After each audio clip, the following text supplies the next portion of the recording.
अभिशप्त हवेली। गांव के बाहर एक पुरानी हवेली थी जिसे लोग अभिशप्त हवेली कहते थे। कहते हैं कई साल पहले वहां एक अमीर जमींदार रहता था जिसकी रहस्यमय तरीके से मौत हो गई थी। उसकी आत्मा हवेली में भटकती थी। एक रात गांव के 3 दोस्तों ने जिद की कि वे हवे कहानी एक छोटे से गांव की है जहां लोग रात होते ही अपने घरों के दरवाजे बंद कर लेते थे। एक दिन गांव में एक अजनबी आया और फिर उसकी वापसी ने पूरे गांव को हिला दिया।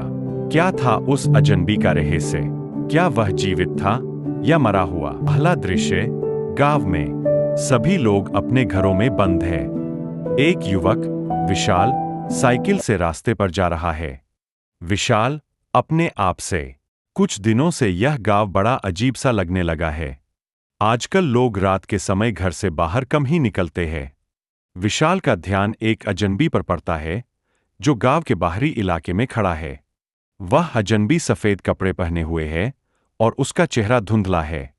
विशाल आश्चर्य से, यह व्यक्ति कौन है? मैंने तो इसे पहले कभी नहीं देखा। दूसरा दृश्य, अजनबी का रहस्य। विशाल अजनबी के पास जाकर उससे बात करता है। विशाल, आप यहां अकेले क्या कर रहे हैं? क्या आप नए हैं इस गांव में?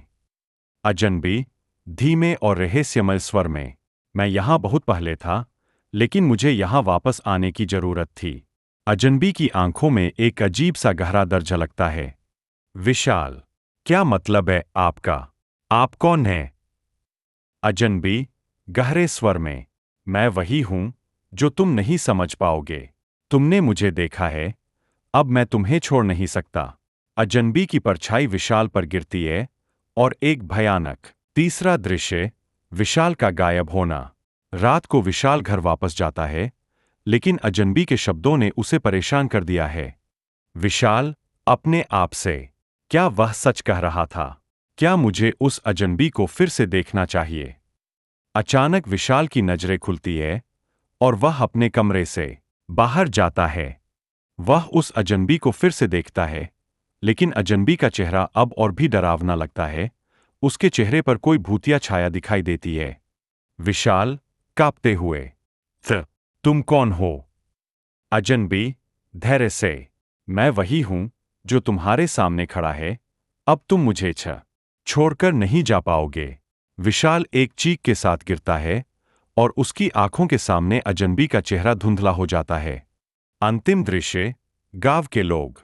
गांव वाले विशाल को ढूंढने आते हैं लेकिन विशाल कहीं नहीं मिलता। हर जगह सन्नाटा छा जाता है। गांव वाला विशाल भी अब अजनबी की तरह गायब हो गया है। कहते हैं जो भी उस अजनबी का सामना करता है वह कभी वापस नहीं आता।